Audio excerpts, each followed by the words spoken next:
The distant howl of a coyote cut through the silence as Eleanor Lawson struggled against the coarse ropes binding her wrists.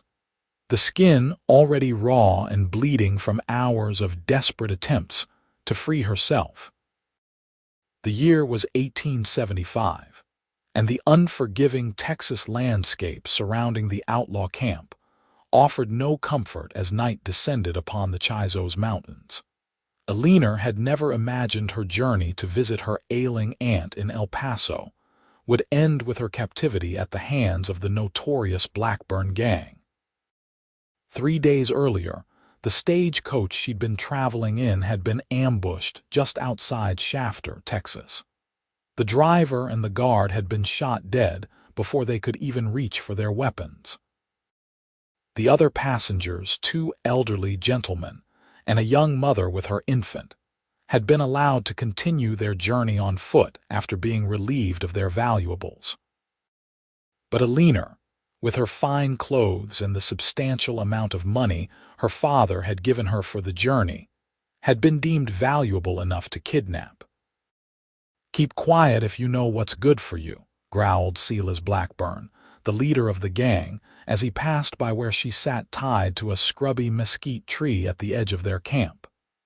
His weathered face, partially hidden beneath a filthy beard, contorted into a cruel smile. "Tomorrow we send the ransom note to your daddy. Sure hope he values his pretty daughter enough to pay up." Eleanor's throat constricted with fear, but she raised her chin defiantly. "My father will see you hang for this," she said, her voice steadier than she expected. Blackburn laughed, a harsh sound that sent shivers down her spine. "Your daddy's money is all that interests me, Miss Lawson, and if he doesn't pay—" He left the threat hanging in the air as he walked away to join his men around the campfire. The outlaws had made camp in a small canyon, hidden from the main trails. 6 men in total, each one looking more dangerous than the next. They passed a bottle of whiskey between them, their raucous laughter occasionally drifting over to where Eleanor sat alone in the growing darkness. As night fully enveloped the camp, the men grew increasingly drunk and eventually rolled into their bedrolls, leaving only one man on watch. Eleanor had counted the days since her capture by marking the rising and setting of the sun. 3 days. 3 days of sparse water, stale bread, and increasing fear about what these men might do to her if her father didn't pay the ransom they demanded.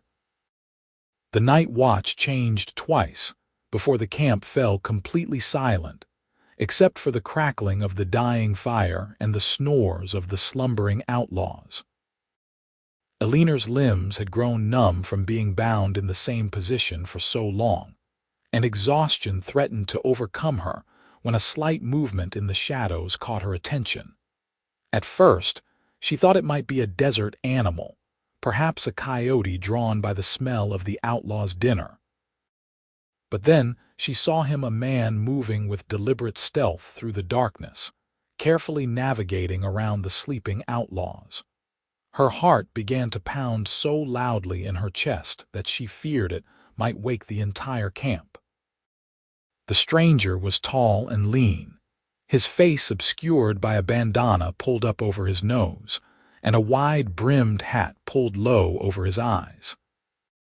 He moved with the practiced ease of someone accustomed to moving silently, and the moonlight occasionally glinted off what appeared to be a large knife in his hand.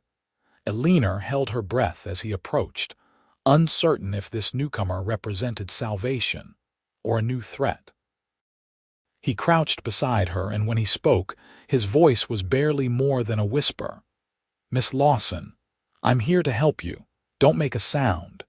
His eyes, visible in the moonlight, were a striking shade of blue, kind but determined. Without waiting for her response, he moved behind the tree and began sawing through the ropes binding her wrists. "How do you know my name?" she whispered, wincing as blood began to flow back into her hands. "Your father sent me," he replied quietly, continuing to work at the ropes. "Name's Flynn Forrester. I've been tracking the Blackburn Gang for 2 days. The ropes finally gave way, and Eleanor had to bite her lip to keep from crying out as her arms fell limply to her sides, the pain of returning circulation nearly overwhelming. Flynn moved to cut the ropes around her ankles, his movements quick and efficient. "Can you walk?" he asked, offering his hand once she was completely free. Eleanor nodded, though she wasn't entirely sure. Her legs felt like lead, and she stumbled as she tried to stand. Flynn caught her easily, his arms sliding around her waist to steady her. "Lean on me," he instructed. "We need to move quickly and quietly. My horse is hidden about half a mile from here." They began to make their way slowly through the camp, Flynn guiding her carefully around the sleeping outlaws. They had nearly reached the perimeter when Eleanor's foot caught on an empty whiskey bottle, sending it rolling across the ground. The sound, though seemingly insignificant, was enough to rouse one of the sleeping men. "Who's there?" called a gruff voice, followed by the unmistakable sound of a revolver being cocked. "Run," Flynn hissed, pushing Eleanor ahead of him as he drew his own pistol. Eleanor's legs, still weak from days of immobility, threatened to buckle beneath her as she stumbled forward into the darkness. Behind her, she heard a shout followed by a gunshot. The camp erupted into chaos, men scrambling for their weapons as Flynn fired 2 shots in quick succession. "This way," he called, grabbing her hand and pulling her toward a narrow path that wound between 2 large boulders. More shots rang out behind them as they ran, the sounds echoing through the canyon. The path was treacherous in the darkness, scattered with loose rocks and thorny vegetation that tore at Eleanor's already tattered dress. Her lungs burned with each desperate breath, but the fear of recapture drove her forward. Flynn moved with surprising surety, as if he could see perfectly in the darkness. "Almost there," he encouraged as they rounded a bend in the path. True to his word, a large bay stallion stood tethered to a juniper tree just ahead, pawing nervously at the ground as it sensed their approach. Flynn helped Eleanor mount first before swinging up behind her. "Hold on tight," he instructed, wrapping one arm securely around her waist as he took the reins with his other hand. He spurred the horse into motion just as the first of the outlaws emerged from the path behind them. The horse, powerful and fast, carried them swiftly across the open desert. Eleanor clung to the saddle horn, acutely aware of Flynn's solid presence at her back, his arm steady around her waist. The sound of pursuit gradually faded behind them, but Flynn maintained their pace, clearly not willing to risk being overtaken. They rode hard for what seemed like hours, the desert landscape passing in a blur of shadowy shapes and silvery moonlight. Eleanor, exhausted from her ordeal and overwhelmed by their daring escape, found herself leaning more heavily against Flynn's chest. "Stay with me, Miss Lawson," he murmured close to her ear. "We'll rest soon, but we need to put more distance between us and them first." Eleanor nodded weakly, forcing herself to stay alert despite her exhaustion. "How did you find me?" "Your father hired me 3 days ago after the stagecoach failed to arrive in El Paso," Flynn explained, his voice a low rumble she could feel through his chest. "I used to scout for the army. Tracking is what I do best." "And who exactly are you, Mr. Forrester?" she asked, turning slightly to look at him over her shoulder. He had lowered his bandana now, revealing a face that was surprisingly young, perhaps only a few years older than her own 22 years. His jawline was strong, his expression serious, but there was a gentleness in his blue eyes that contrasted with the hardness of his profession. "Just a man trying to make an honest living in a land that doesn't make it easy," he replied with a hint of a smile. "I work for the Pinkerton Detective Agency now, but before that, I was a cowboy, then a scout. Your father's offering a substantial reward for your safe return." Eleanor turned away, oddly disappointed that his rescue had been motivated by money rather than altruism. "I see. Well, I'm grateful nonetheless." Flynn seemed to sense her disappointment. "I would have come looking for you even without the reward, Miss Lawson. A woman alone in the hands of the Blackburn Gang." He trailed off, his arm unconsciously tightening around her waist. "Let's just say I've crossed paths with them before. They're not known for their gentle treatment of captives." The sincerity in his voice was unmistakable, and Eleanor felt a flush of warmth despite the cool night air. They rode in silence for a while, the rhythmic movement of the horse and the fatigue of their escape gradually lulling Eleanor toward sleep.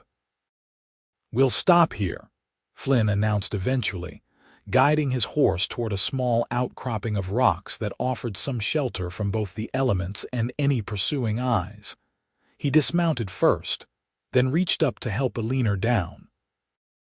Her legs buckled as soon as they touched the ground, and Flynn caught her easily, his hands strong and steady at her waist.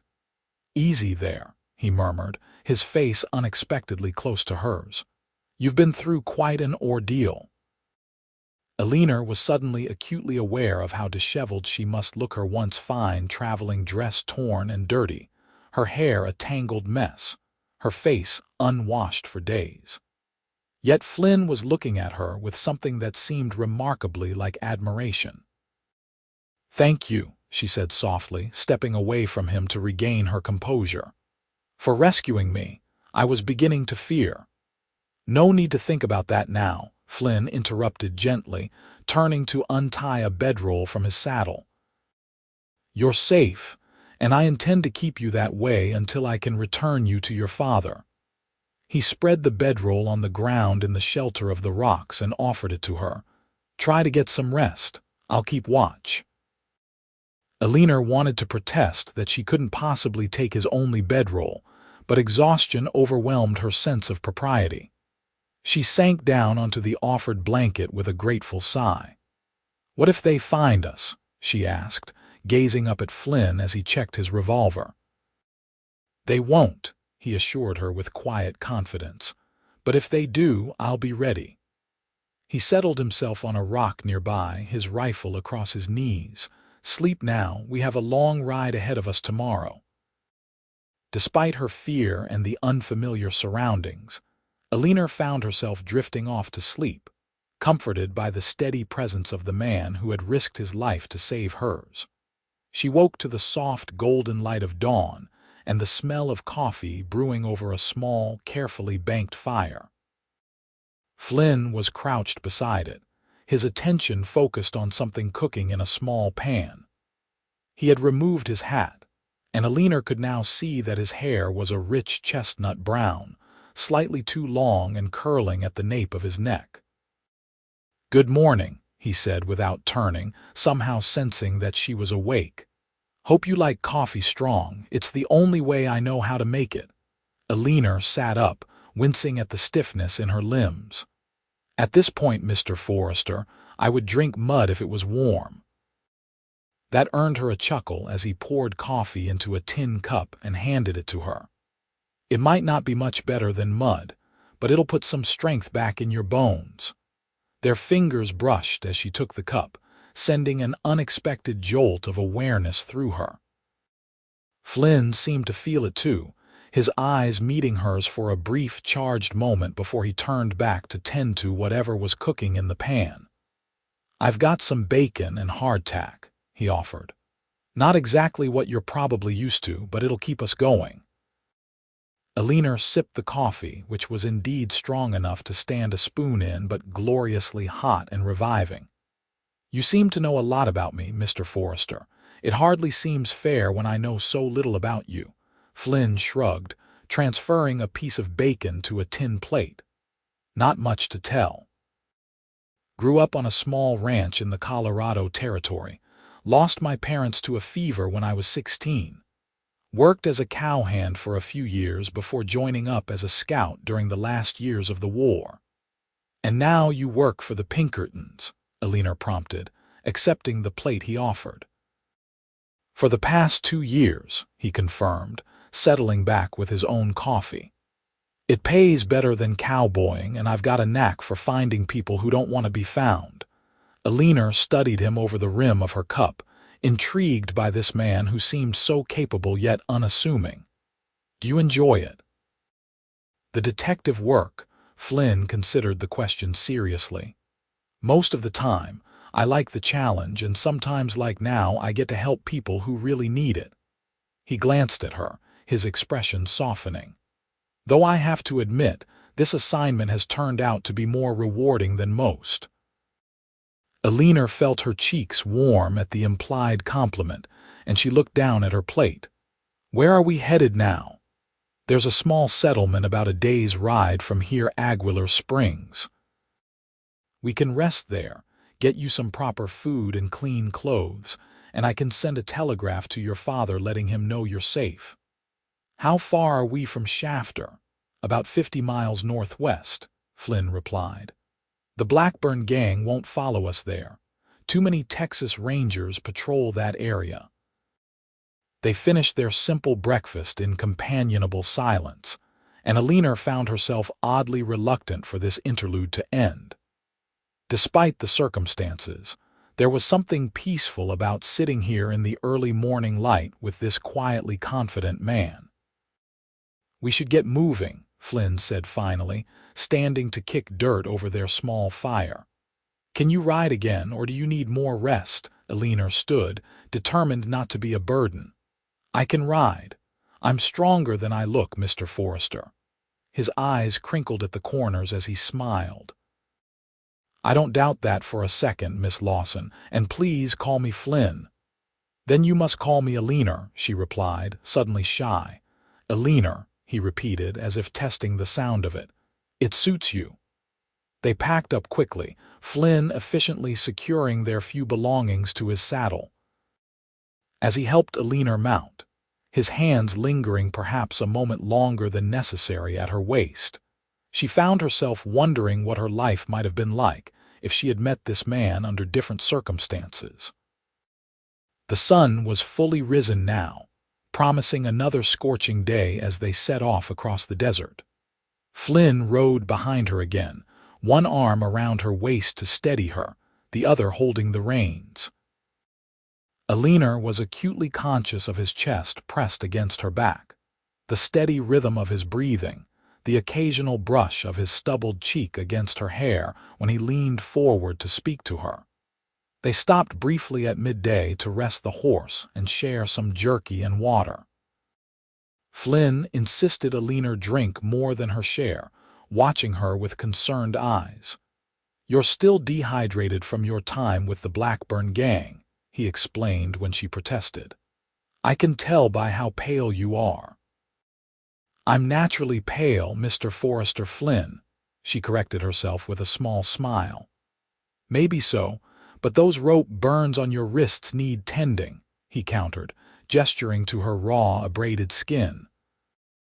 Before she could object, he had taken a clean bandana from his saddlebag, wet it with precious water, and was gently cleaning the wounds. His touch was surprisingly tender for hands so calloused and strong, and Eleanor found herself mesmerized by the sight of his dark fingers against her pale skin. My father will pay you well for this, she said softly, needing to remind herself as much as him that there was a professional arrangement at the heart of their interaction. Flynn's hand stilled momentarily before continuing their careful ministrations. I told you before I'm not doing this just for the money. Then why? The question escaped before Eleanor could consider its wisdom. Flynn looked up, his blue eyes meeting hers directly. Because it's the right thing to do, because no one deserves to be treated the way they treated you. And because. He hesitated, then seemed to decide against whatever he had been about to say.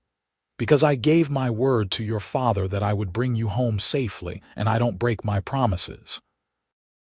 There was something in his expression, a depth of emotion that suggested there was more to his motivation than he was admitting, but Eleanor didn't press.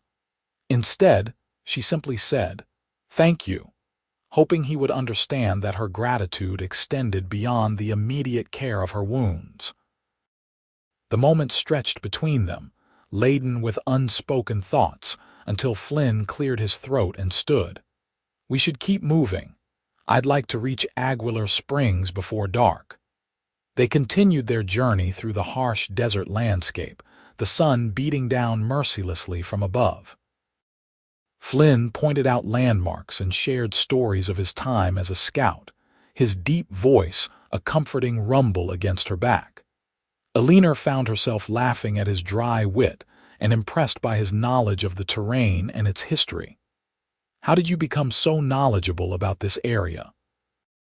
she asked after he had identified a distant mountain range and explained its significance to local Apache tribes. "I spent 3 years with the 3rd Cavalry out of Fort Davis," Flynn replied. "Learned from both the military scouts and the local tribes. The land speaks if you know how to listen." "And what does it say now?" Flynn was silent for a moment, scanning the horizon. "It says we're being followed." Eleanor's heart lurched. "The Blackburn Gang?" "No," Flynn said, his voice tight. "Different tracks, probably Apache. They've been paralleling our trail for the last hour or so." Eleanor twisted in the saddle to look at him, alarmed. "Are they hostile?" "Not necessarily," Flynn said, though his expression was guarded. "Some bands are at peace with the settlers, others aren't. Either way, they're curious about us, which means we need to be careful." He adjusted their course slightly, heading toward a line of hills in the distance. "There's a natural spring in those hills where we can refill our water. It's also defensible if it comes to that." The peaceful mood of their journey shattered, Eleanor found herself scanning the landscape anxiously, jumping at every sound. Flynn remained calm, his presence reassuring despite the potential danger. "Don't worry," he said, seeming to sense her fear. "I've dealt with the Apache before. Most are reasonable if approached with respect." They reached the hills as the afternoon sun began its descent toward the horizon. Flynn guided his horse up a narrow path that wound between rocky outcroppings, finally stopping at a small hollow where a spring bubbled up from between the rocks, creating a small pool of clear water. "We'll rest here for a bit," Flynn decided, helping Eleanor dismount. "If they're going to make contact, it will likely be here." "And if they're not friendly?" Eleanor asked, unable to keep the tremor from her voice. Flynn's hand moved instinctively to the revolver at his hip. "Then we'll deal with that too, but let's not borrow trouble." He unsaddled his horse to let it drink and rest, then spread his bedroll on a patch of soft grass near the spring. "Sit, rest," he encouraged Eleanor. "You're still recovering from your ordeal." Eleanor sank gratefully onto the bedroll, watching as Flynn moved efficiently around their small camp, filling their water canteens and checking his weapons without making a show of it. There was something deeply reassuring about his quiet competence. "You've done this before," she observed. Flynn glanced at her, a half-smile lifting one corner of his mouth. "Been on the run with a beautiful woman. Can't say that I have." The unexpected compliment brought heat to Eleanor's cheeks, and she looked away, suddenly conscious of her disheveled appearance. "I meant surviving in the wilderness," Flynn chuckled, the sound warm and genuine. "I know what you meant. And yes, I've spent more nights under the stars than under a roof these past few years. Don't you ever get lonely?" The question slipped out before Eleanor could consider its personal nature. Flynn was quiet for a long moment, his expression thoughtful as he settled on a rock across from her. "Sometimes," he admitted finally, "but there's a kind of peace out here too. No pretenses, no social obligations. Just the land and the sky and whatever truth you bring to it." "That sounds liberating," Eleanor said softly, thinking of her own life in San Antonio, filled with social calls and careful manners and endless expectations. "It can be," Flynn agreed. but there are times when I see a family gathered around a dinner table through a lighted window, or watch couples promenading on a Sunday afternoon, and I wonder what it might be like to have roots somewhere, someone waiting for me when I return. There was a vulnerability in his admission that touched Eleanor deeply. Before she could respond, however, Flynn suddenly tensed, his hand moving to his revolver. "Don't move," he said quietly, his eyes fixed on something behind her. Eleanor froze, her heart hammering in her chest. Slowly, carefully, Flynn stood, his hands held open at his sides in a gesture of peace. "We mean no harm," he said clearly, addressing whoever was behind Eleanor. "We are just passing through." After what seemed like an eternity, a voice replied in heavily accented English. "Why you follow our trail?" Flynn shook his head. "We are not following you. We travel to Aguilar Springs. This woman was held captive by bad men. I am taking her to safety." There was a brief silence, then the sound of footsteps as someone moved around to where Eleanor could see him. A tall Apache warrior regarded them with suspicious eyes, his hand resting on a knife at his belt. Two more warriors appeared from the rocks around them, bows in hand. Eleanor remained perfectly still, terrified but determined not to show it. Flynn stood protectively near her, his posture non-threatening but alert. The lead warrior studied them for a long moment, then spoke again. "The woman is hurt," Flynn nodded. "Yes, bad men tied her up, see her wrists." Eleanor slowly extended her arms, showing the raw marks left by the ropes. The warrior's expression softened slightly. "We have seen the men who did this," he said. "6 men, bad spirits, they search for you." Flynn tensed. "How close?" "Half-day's ride," the warrior replied, gesturing to the south. "They follow your trail, but not as good as Apache." There was a hint of pride in this last statement. Flynn and Eleanor exchanged a worried glance. The Blackburn Gang was still pursuing them and closer than they had hoped. "We must keep moving then," Flynn said, reaching for his saddle. "Thank you for the warning." The warrior raised a hand. "Wait, night comes. Bad men will not track in darkness. Rest here. We will watch." Flynn hesitated, clearly weighing the offer against the risk of staying in one place. "Can we trust them?" Eleanor whispered. "Yes," Flynn decided after a moment. "If they wanted to harm us, they would have done so already." He turned back to the warrior. "We accept your offer with gratitude. I am called Flynn. This is Eleanor." "I am Nako," the warrior replied. "These are my brothers, Keaton and JC." He gestured to the other 2 men, who nodded solemnly. "The woman needs food and rest," Nako continued. "Our camp is nearby. You will come." Flynn looked to Eleanor, silently asking her opinion. Despite her fear, she found herself nodding. Something in Nako's manner inspired trust, and the thought of food and shelter was too tempting to refuse. "We'll come," Flynn agreed, gathering their few belongings. Nako led them deeper into the hills, following a path that was barely visible even to Flynn's experienced eye. After about half an hour of walking, with Flynn leading his horse, they emerged into a small, hidden valley where several wickiups stood in a loose circle around a central fire. Women looked up from their work as the group approached, their expressions curious, but not unwelcoming.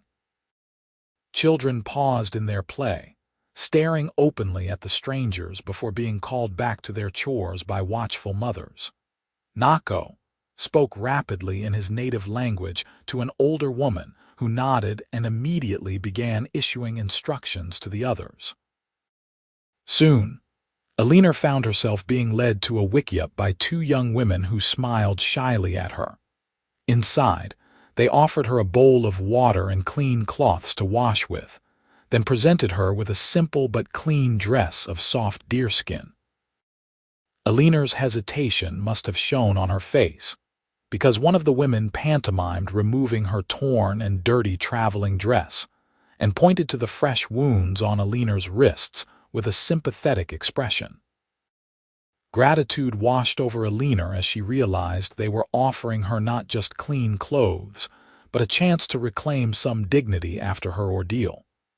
She nodded her thanks and allowed them to help her change, wincing as the movement aggravated her injuries. One of the women noticed and left briefly, returning with a small clay pot containing a fragrant salve. She gently applied it to Eleanor's wrists, the cool substance immediately soothing the raw skin. "Thank you," Eleanor said, knowing they probably didn't understand English but hoping her tone conveyed her appreciation. The women smiled in response, then led her back outside to where Flynn waited anxiously by the central fire. His expression when he saw her was worth any lingering discomfort. His eyes widened, and something like admiration flickered across his features before he quickly composed himself. "You look better," he said, the understatement so obvious that Eleanor couldn't help but laugh. "I feel better," she admitted, settling on a woven mat beside him. "They were very kind." Flynn nodded, his eyes still taking in her transformed appearance, the deerskin dress that hugged her figure more closely than her Victorian garments ever had. Her dark hair freshly combed and hanging loose down her back instead of pinned up properly. "The Apache have a strong code of hospitality once you're accepted as a guest." Nako joined them, offering a wooden bowl filled with a savory stew of rabbit and wild vegetables. Eleanor accepted it gratefully, suddenly ravenous after days of inadequate food. As they ate, Nako explained through Flynn's occasional translations that his small band had separated from the main tribe to hunt in these hills. They had observed the Blackburn Gang's camp and had been watching when Flynn rescued Eleanor. "He says they considered attacking the outlaws themselves," Flynn translated, "but there were too many armed men and they had women and children to protect." "Tell him I understand," Eleanor said, "and that we're grateful for their help now." As night fell, the Apache gathered around the fire, sharing stories and songs. Though Eleanor couldn't understand the words, the rhythm and emotion behind them transcended language. She found herself leaning against Flynn's shoulder, exhaustion and the events of the past few days catching up with her. "You should rest," Flynn murmured, his breath warm against her hair. "We'll leave at first light." Eleanor nodded, too tired to argue. Nako's wife showed them to a small wickiup at the edge of the camp, where clean bedding had been arranged. Eleanor hesitated at the entrance, suddenly conscious of the impropriety of sharing such close quarters with Flynn. Sensing her discomfort, Flynn smiled reassuringly. "I'll sleep outside the door, you take the shelter." "Don't be ridiculous," Eleanor protested. "There's room for both of us and you need rest as much as I do." Flynn's eyebrows rose slightly at her boldness, but he didn't argue further. Inside the wickiup, they settled onto separate pallets, a respectable distance between them. "Flynn," Eleanor whispered into the darkness after a few moments. Thank you for everything." There was a pause, then Flynn's voice came back, soft and sincere. "You don't need to thank me, Eleanor. I'd do it all again in a heartbeat." Something in his tone made Eleanor's heart beat faster, but exhaustion soon pulled her into a deep, dreamless sleep. She woke to the soft sounds of the camp coming to life around them. Flynn was already gone from his pallet, and when Eleanor emerged from the wickiup, she found him in conversation with Nako near the central fire. He turned as she approached, his face lighting up in a way that sent a flutter through her stomach. "Good morning. Did you sleep well?" "Better than I have in days," she admitted, accepting a cup of something that smelled like herbal tea from one of the women. Flynn nodded toward Nako. "He says his scouts report that the Blackburn Gang has split up. 4 of them continued following our trail toward Aguilar Springs, but Silas and 1 other turned back toward their original camp." "Why would they separate?" Eleanor asked, a chill running through her despite the morning sun. Silas probably went back to wait for your father's response to the ransom demand, Flynn explained grimly. The others are still hunting us.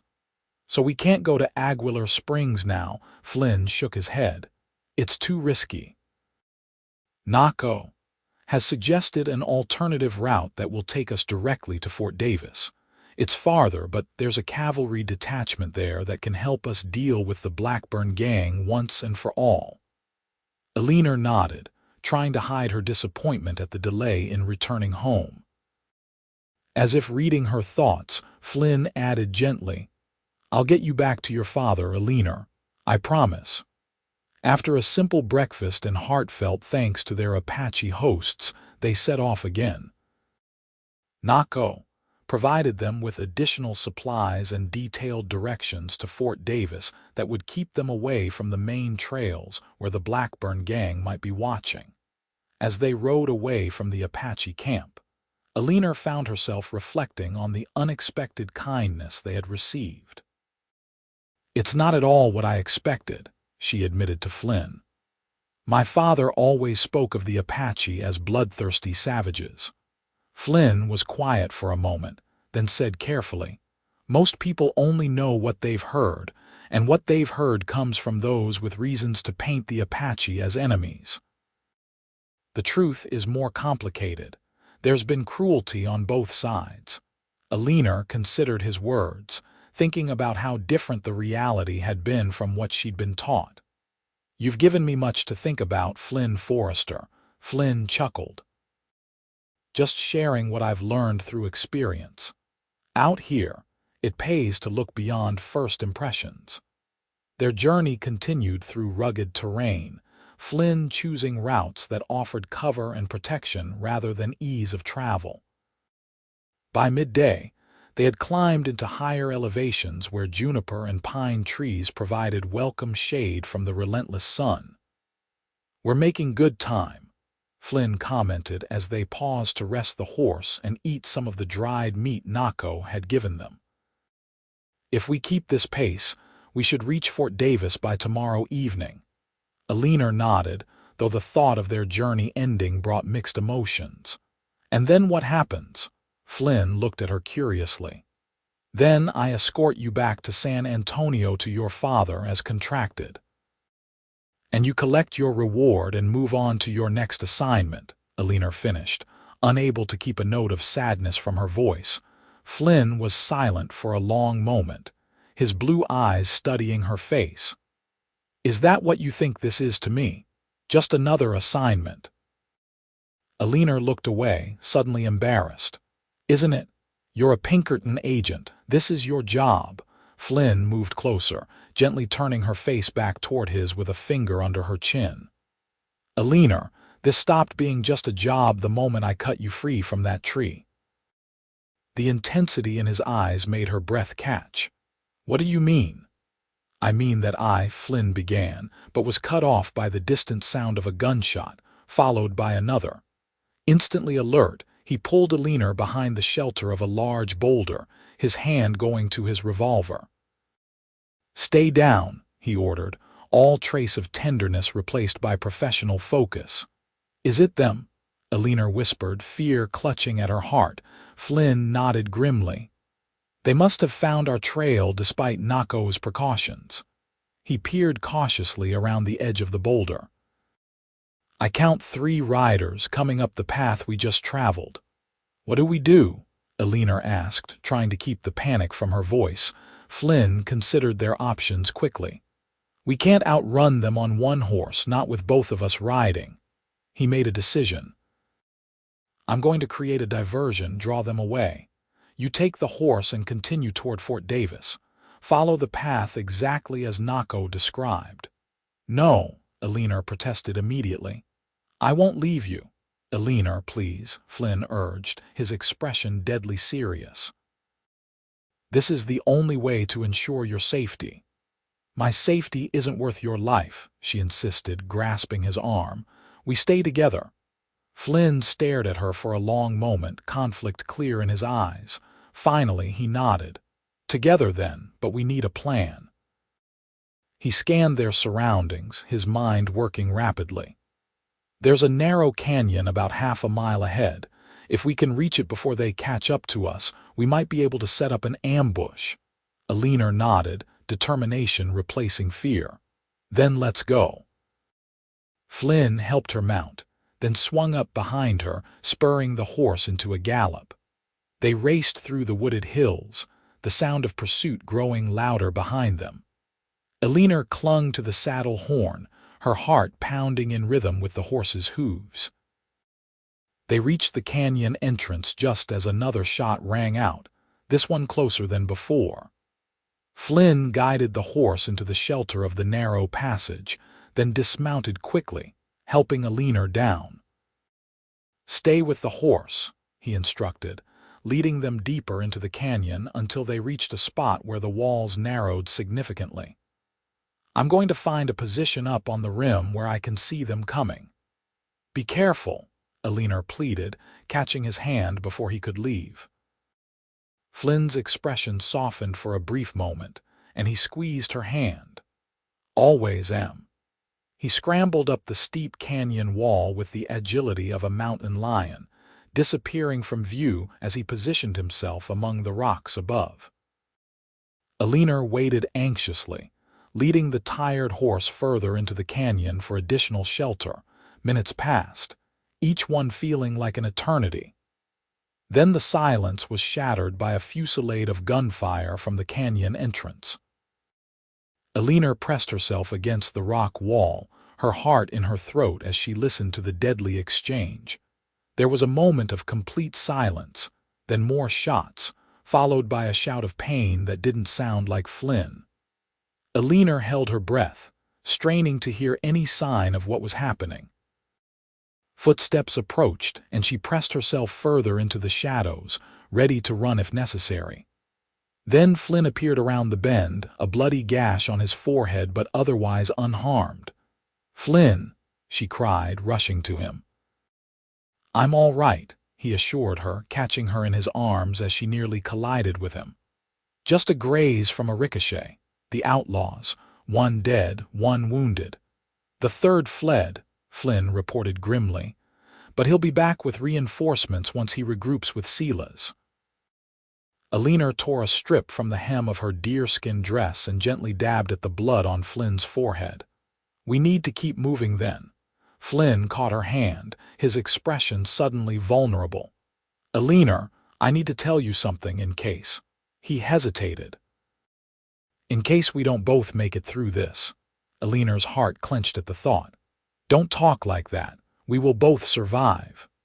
"Nevertheless," Flynn insisted, his blue eyes intense, "I need you to know that what I feel for you goes far beyond professional duty. These past 2 days with you have meant more to me than—" he struggled to find the words, "than anything in a very long time." Eleanor felt tears spring to her eyes, unexpected emotion welling up within her. "Flynn," but once again they were interrupted, this time by the distant sound of hoofbeats, several horses approaching fast. "We need to go," Flynn said urgently, helping Eleanor mount before swinging up behind her. "The canyon narrows further ahead. We can lose them in the maze of passages." They rode deeper into the canyon, the walls rising higher on either side until only a narrow strip of sky was visible above them.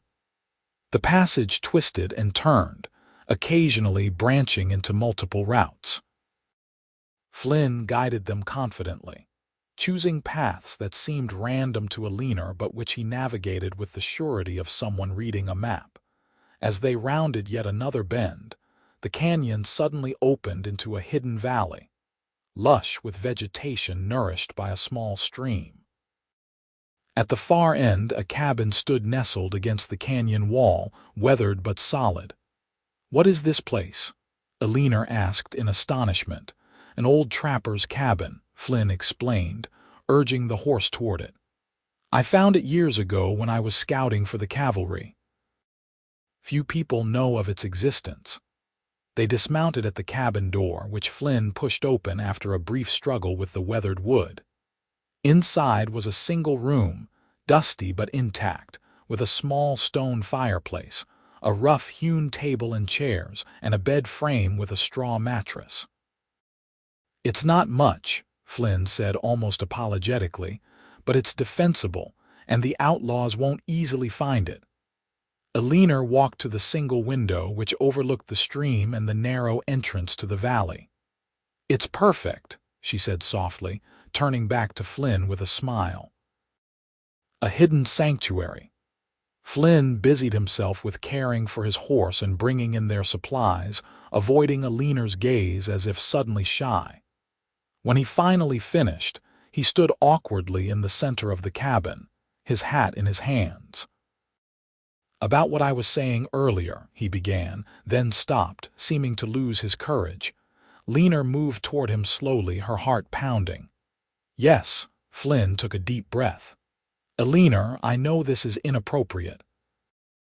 I know that you're a lady of society, and I'm just a hired gun with nothing to offer, but—" Eleanor silenced him by placing her fingers gently against his lips.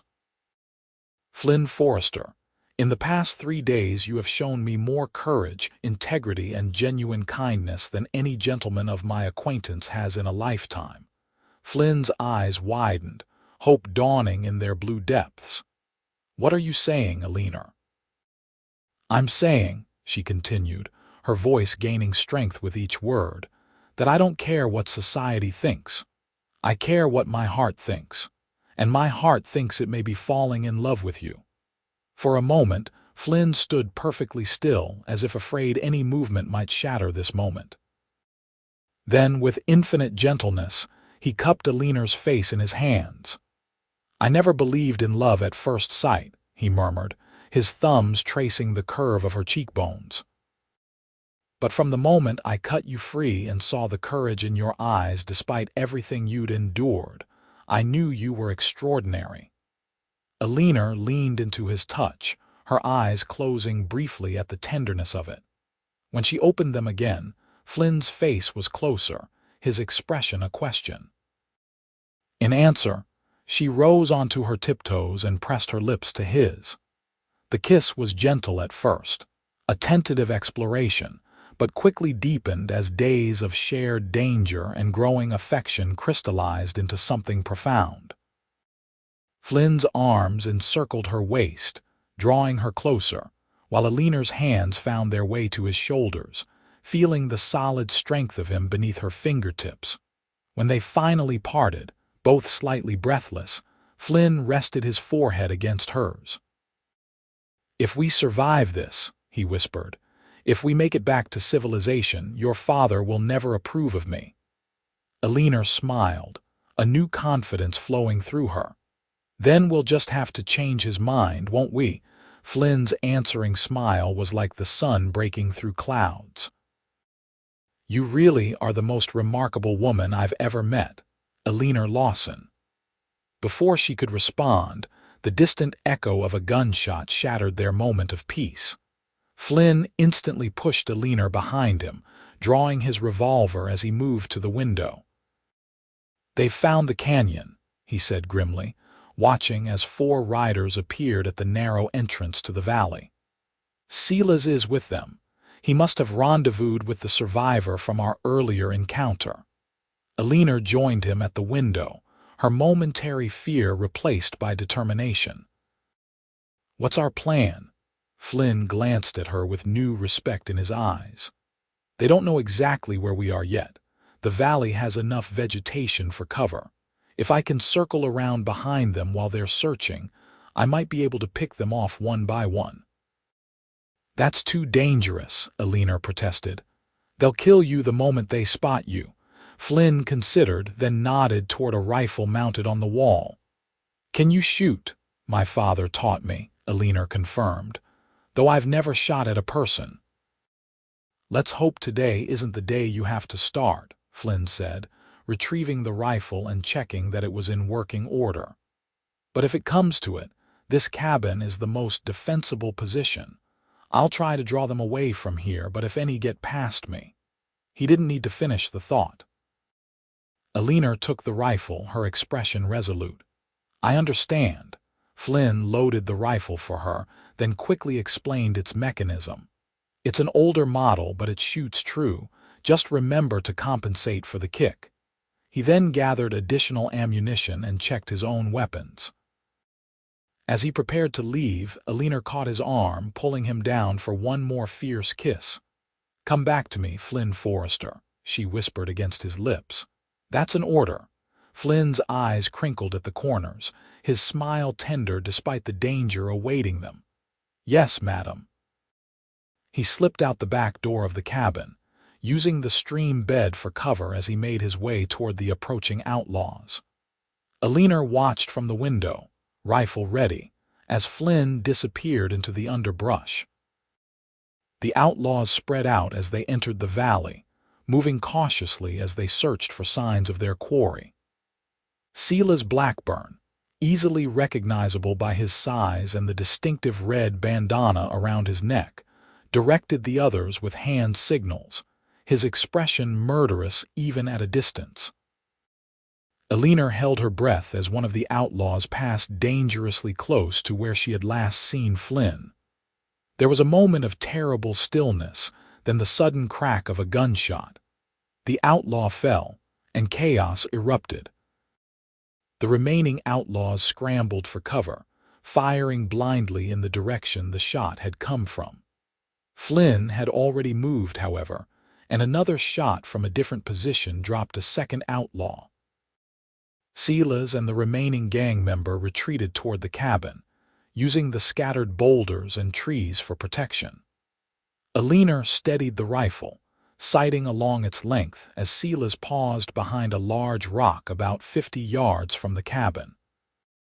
She could have taken the shot, but something held her back, not fear, but a reluctance to take a life, even one as deserving of justice as Silas Blackburn's. Her hesitation cost her the opportunity as Silas moved again, working his way closer to the cabin.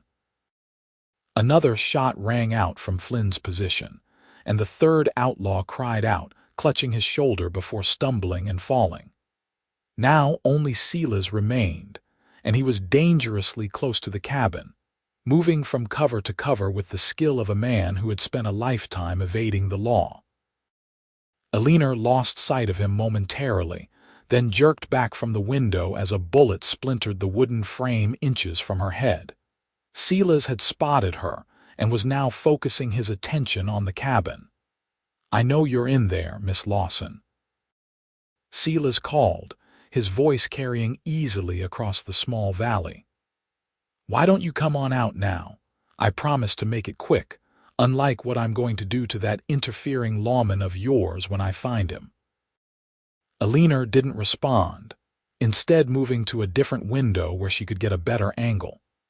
She spotted Silas crouched behind a fallen log about 30 yards from the cabin, his attention focused on the window where she had been. Taking a deep breath, she aimed carefully and fired. The shot went wide, splintering a tree trunk near Silas's position, but it was enough to make him duck and curse loudly.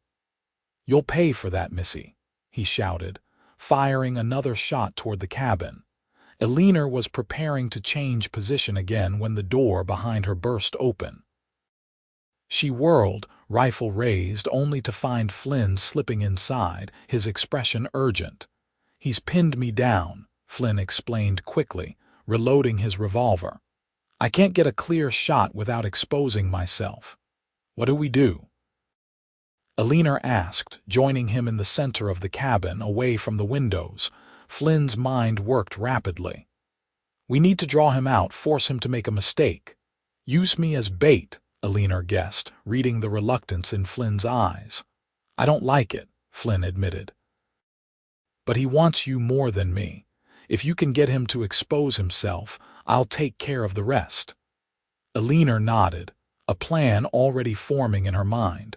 "I'll call out to him, make him think I'm willing to surrender if he lets you go." "Eleanor, no," Flynn started to protest, but she silenced him with a look. "Trust me," she said simply. After a moment, Flynn nodded, moving to position himself beside the front window while staying out of sight. Eleanor took a deep breath, then called out, "Mr. Blackburn." "Let's talk about this." There was a pause, then Silas's wary response. "Nothing to talk about, Missy. You cost me a lot of money and 3 good men. I'm willing to surrender myself," Eleanor continued, her voice steady despite her racing heart. "My father will still pay the ransom. But you have to let Mr. Forrester go." A harsh laugh answered her. "Now why would I do that when I can just kill him and take you anyway? Because he's no longer in the cabin," Eleanor improvised. "He left through the back while you were distracted. He's probably halfway to Fort Davis by now to get help." There was a long silence as Silas considered this information. Flynn gave Eleanor an approving nod, impressed by her quick thinking. "Come out where I can see you then," Silas finally demanded. "Hands up, no tricks."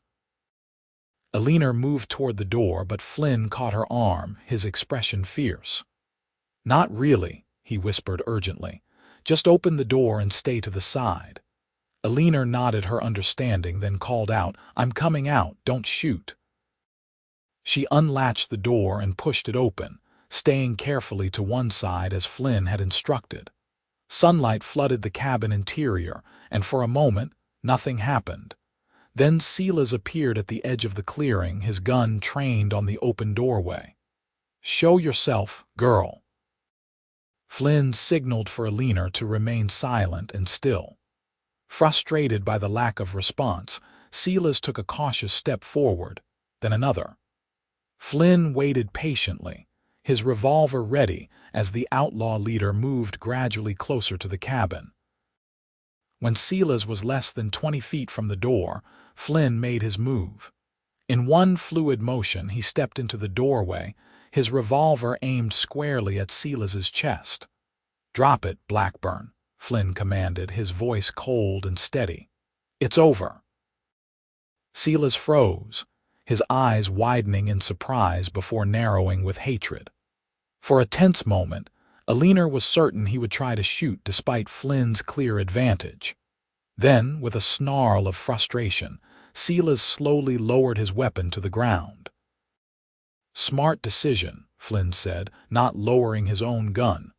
"Now back away from it." Silas took a step back, his hands raised slightly.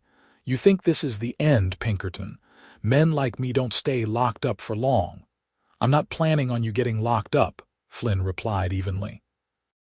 "I'm bringing you in for the murder of a stagecoach driver and guard, the kidnapping of Miss Lawson, and whatever other charges the judge decides to throw at you. In these parts, that's likely to earn you a date with the hangman." A flash of genuine fear crossed Silas's face, quickly replaced by calculating malice. Before Flynn could react, Silas reached for a hidden knife in his boot. The shot echoed through the valley, causing birds to explode from the trees in startled flight. Silas stumbled backward, a look of surprise on his face as he stared down at the spreading red stain on his chest. He opened his mouth as if to speak, then crumpled to the ground without a sound. Eleanor emerged from the cabin to find Flynn standing over Silas's body, his expression grim but resolute. "Are you all right?" she asked softly, coming to stand beside him. Flynn nodded, holstering his revolver. "He didn't give me a choice." "I know," Eleanor assured him, slipping her hand into his. "It's over now." Flynn turned to her, his eyes searching her face. "Are you all right? This isn't the kind of thing a lady like you should have to witness." Eleanor considered the question seriously. "I think I'm stronger than either of us realized," she said finally. "And I'm certainly not the same person who boarded that stagecoach 3 days ago." Flynn's expression softened, and he gently tucked a strand of hair behind her ear. "No, you certainly are not. You're even more extraordinary than I initially thought." They took a moment to secure the surviving outlaw, who was nursing a shoulder wound but would live to stand trial. As the adrenaline of the confrontation faded, exhaustion began to set in, and they decided to spend the night at the cabin before continuing to Fort Davis in the morning. Flynn built a fire in the small fireplace, while Eleanor used their limited supplies to prepare a simple meal. They ate in comfortable silence, both processing the events of the day and what they meant for their future. "What happens now?" Eleanor asked finally, watching Flynn across the flickering firelight. He met her gaze steadily. "Now we ride to Fort Davis tomorrow, report what happened here, and then I take you home to your father in San Antonio, as promised." "And after that?" Eleanor pressed, needing to hear him say it. Flynn set aside his plate and moved to kneel before her, taking both her hands in his. "After that, Eleanor Lawson, I intend to court you properly if you'll have me. It won't be easy. Your father may object, society certainly will, and I can't offer you the kind of life you're accustomed to. But I can promise to love you faithfully for as long as I live." Eleanor's heart soared at his words. Without hesitation, she leaned forward to kiss him softly. "That's all I need, Flynn Forrester. The rest we'll figure out together." They left for Fort Davis at dawn, the surviving outlaw secured on Flynn's horse while they walked. It was a long journey, but they arrived by late afternoon, creating quite a stir as they marched their prisoner through the fort gates. The commanding officer, Colonel James Harding, was an old acquaintance of Flynn's from his scouting days and welcomed them warmly. After hearing their story, he immediately dispatched a patrol to recover the bodies of the other outlaws and sent a telegraph to Eleanor's father in San Antonio. "Your father will be relieved to hear you're safe," Colonel Harding told Eleanor after showing her to comfortable quarters in his own home, where his wife fussed over her torn dress and obvious exhaustion. "He's been frantic with worry since receiving the ransom demand." "When will we leave for San Antonio?" Eleanor asked, thinking of the coming separation from Flynn and the challenges that awaited them. "The next military supply wagon leaves tomorrow," the colonel informed her. "I'll arrange for you and Forrester to accompany it. Should have you home within 3 days." Those 3 days passed all too quickly.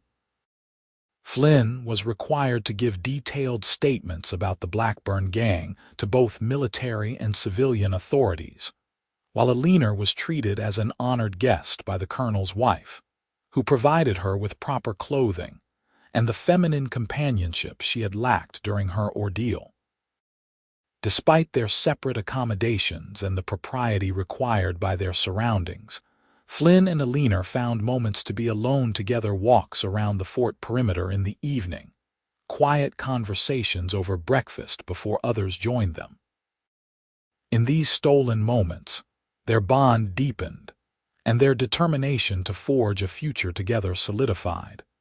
The journey to San Antonio was uneventful, their military escort ensuring safe passage through territories still occasionally troubled by outlaws or hostile tribes. As they approached the outskirts of the city, Eleanor felt a curious mix of emotions: joy at the prospect of reuniting with her father, anxiety about introducing him to Flynn, and a strange reluctance to return to the constraints of her former life. Flynn seemed to sense her conflicted feelings. As they rode side by side in the wagon, he reached for her hand, squeezing it gently. "Whatever happens, remember that what we've shared is real. I won't give up on us, no matter what your father says." Eleanor returned the pressure of his fingers, drawing strength from his certainty. "Nor will I." The Lawson mansion on the outskirts of San Antonio was an imposing structure of white stone and broad verandas, set amid carefully tended gardens that spoke of wealth and permanence. As their wagon approached the main gate, Eleanor saw a figure rush out of the house, her father, alerted by the sound of their arrival. Edward Lawson was a tall, distinguished man in his 50s, his dark hair now liberally streaked with silver, his face lined with worry that transformed into overwhelming relief as he caught sight of his daughter. "Eleanor," he cried, hurrying toward the wagon as it came to a stop. Eleanor barely waited for the vehicle to halt completely before jumping down, running into her father's outstretched arms. "Father!" Edward embraced her tightly, tears streaming unashamedly down his face. "My dear girl," he murmured into her hair. "I thought I'd lost you forever." "I'm home now," Eleanor assured him, her own eyes damp with emotion. "Thanks to Mr. Forrester." Edward looked up, seeming to notice Flynn for the first time as he climbed down from the wagon. Flynn stood respectfully to one side, hat in hand, allowing father and daughter their moment of reunion. "Mr. Forrester," Edward acknowledged with a nod. "It seems I owe you a debt I can never repay. You have my eternal gratitude for bringing my daughter home safely." Flynn stepped forward, accepting Edward's outstretched hand. "It was my honor, sir." "Your daughter showed remarkable courage throughout the entire ordeal." Edward smiled proudly. "That doesn't surprise me. She's always had her mother's spirit." He turned back to Eleanor, his arm still around her shoulders. "Come inside, both of you. You must be exhausted from your journey." The following days were a whirlwind of activity. Eleanor was reunited with friends and family, all eager to hear the story of her capture and daring rescue. Flynn, meanwhile, was treated as an honored guest in the Lawson home, though Eleanor noticed her father watching with increasing concern whenever she and Flynn were together. It was on the third evening after their return that Edward finally broached the subject. Flynn had excused himself after dinner to smoke a cigar on the veranda, and Edward invited Eleanor into his study, a room that had always been their place for serious conversations. "I'm concerned about you and Mr. Forrester," Edward began without preamble, pouring himself a small measure of brandy. Eleanor had anticipated this conversation and met her father's gaze steadily. "I love him, father," Edward sighed, setting down his glass untouched. "I feared as much." "Eleanor, I understand that you've been through a traumatic experience together, and such circumstances can create strong emotional bonds. But love, after less than 2 weeks' acquaintance, sometimes a week can teach you more about a person than years of formal visits and chaperoned conversations," Eleanor replied, thinking of all she and Flynn had endured together. "He's a good man. I don't dispute that," Edward conceded. "But he's a Pinkerton agent, a former scout, a man who lives by his gun in a dangerous profession. What kind of life could he offer you? A life of honesty, courage, and genuine love," Eleanor answered without hesitation. "Isn't that what you and Mother had?" The mention of his late wife softened Edward's expression. "Your mother was a remarkable woman who gave up a great deal to follow me to Texas when this was still frontier territory. But at least I could offer her a home, security. Flynn can provide those things too," Eleanor interrupted gently. "Perhaps not on the scale you're accustomed to, but enough. And he's willing to change his profession if that's what it takes to win your approval." Edward raised an eyebrow. "You've discussed this." "We've discussed everything," Eleanor confirmed. "Father, I know this isn't the match you envisioned for me. I know you had hopes of me marrying Charles Winthrop or another man from our social circle. But after what I've experienced, I could never be satisfied with a conventional society marriage." Edward studied his daughter thoughtfully, seeing in her face a new maturity and determination that hadn't been there before her ordeal. "You really do love him, don't you?" "With all my heart," Eleanor replied simply. Edward sighed again, but this time there was resignation in the sound. "I suppose I should speak with Mr. Forrester then." Eleanor's face lit up with hope. "Does that mean—" "It means I'll hear what the man has to say for himself," Edward clarified, though a smile tugged at the corners of his mouth. "Your happiness has always been my primary concern, Eleanor. If this former cowboy turned detective is truly the man who will make you happy, then I won't stand in your way." Eleanor rushed around the desk to embrace her father. "Thank you," she whispered, tears of joy threatening to spill over. Edward patted her back affectionately. "Don't thank me yet.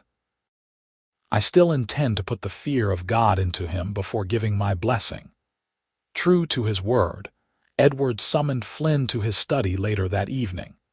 Eleanor waited anxiously in the drawing room, pacing before the fireplace as the minutes stretched into an hour, then nearly two.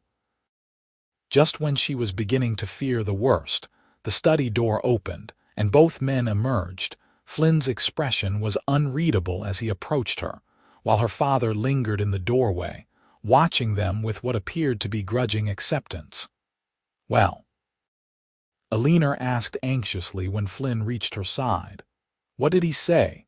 A slow smile spread across Flynn's face. "He said yes with conditions." "What conditions?" Eleanor demanded, glancing suspiciously at her father.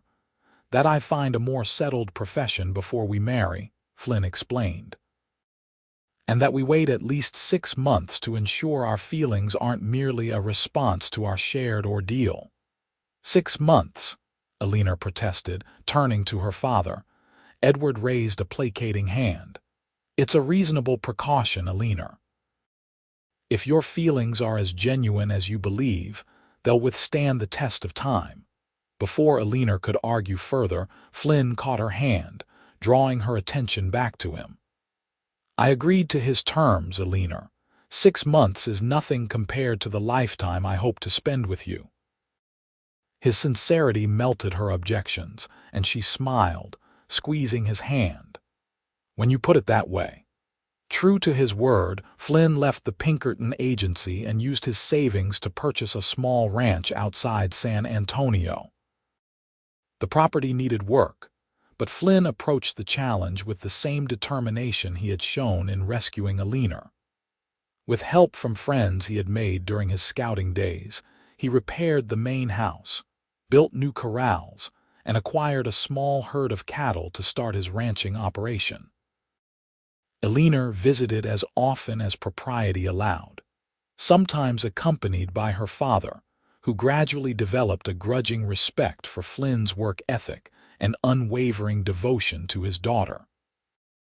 As the months passed, even Edward had to admit that their feelings showed no signs of diminishing, if anything.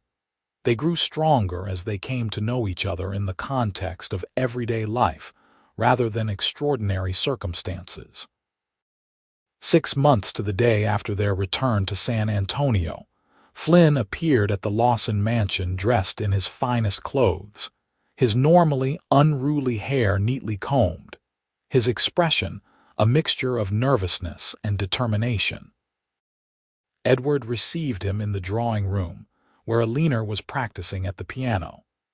The piece she had been playing faltered and stopped as Flynn entered, her heart skipping at the sight of him looking so handsome and so clearly on a mission. "Mr. Lawson," Flynn began formally, "6 months ago you set conditions for my courtship of your daughter. I believe I have met those conditions. I've established a ranch that, while modest, is profitable and growing. I've demonstrated the sincerity of my intentions through consistent behavior. And most importantly, my love for Eleanor has only deepened with time and better acquaintance." Edward nodded, a smile playing at the corners of his mouth.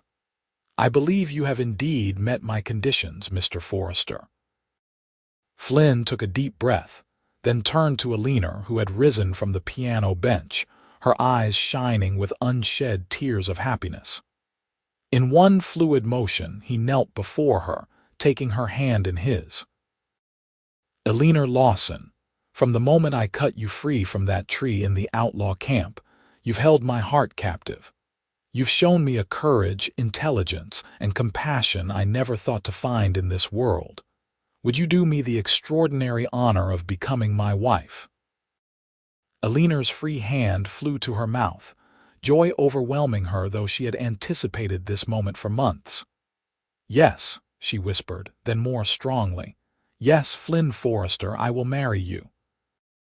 Flynn rose to his feet, slipping a simple but elegant ring onto her finger, a gold band set with a small but perfect diamond that caught the light as Eleanor admired it. "It was my mother's," Flynn explained softly. "The only thing of value I have from my family." "It's perfect," Eleanor assured him, stretching up to kiss him lightly, mindful of her father's presence. Edward cleared his throat, drawing their attention. "Well, it seems we have a wedding to plan," he said, his gruff tone belied by the genuine happiness in his eyes. "Though I must insist it be a proper affair, befitting my only daughter." "Of course, sir," Flynn agreed readily, his arm slipping around Eleanor's waist.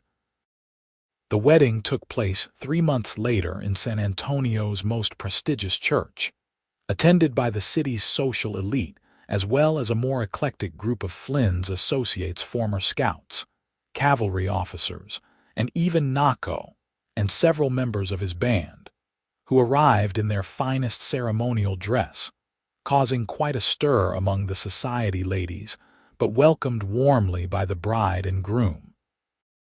As Eleanor walked down the aisle on her father's arm, her eyes fixed on Flynn waiting for her at the altar, she reflected on the extraordinary journey that had brought them to this moment. What had begun as the most terrifying experience of her life had led to the greatest joy she could imagine. Flynn watched her approach, his expression one of wonder and profound love. When Edward placed Eleanor's hand in his, Flynn squeezed it gently, a silent promise of all they had ahead of them. "Ready for a new adventure, Miss Lawson," he whispered as they turned to face the minister. Eleanor smiled up at him, her heart full. "With you, Mr. Forrester, always." Their vows were simple but heartfelt, a public declaration of the commitment they had already made to each other in the moments of greatest danger. When the minister pronounced them husband and wife, Flynn's kiss was both tender and passionate, a promise of the life they would build together. The reception that followed was a joyous affair, with Edward Lawson proudly toasting the couple and acknowledging that, while Flynn might not have been the son-in-law he had envisioned, he couldn't have wished for a better man for his daughter. Later that evening, as Flynn helped Eleanor into the carriage that would take them to their honeymoon cabin in the hill country, she paused to embrace her father one last time. "Thank you for understanding," she whispered in Edward's ear. Edward held her tight, then stepped back, tears glistening in his eyes. "Your mother would be proud of the woman you've become," he said quietly, "and she would approve of your choice, I think." It was the highest compliment he could have paid, and Eleanor carried it with her as she joined Flynn in the carriage, ready to begin their life together. 5 years later, Flynn and Eleanor Forrester stood on the porch of their ranch house, watching their 3-year-old son, James, chase butterflies across the front yard while baby Emily slept peacefully in Eleanor's arms.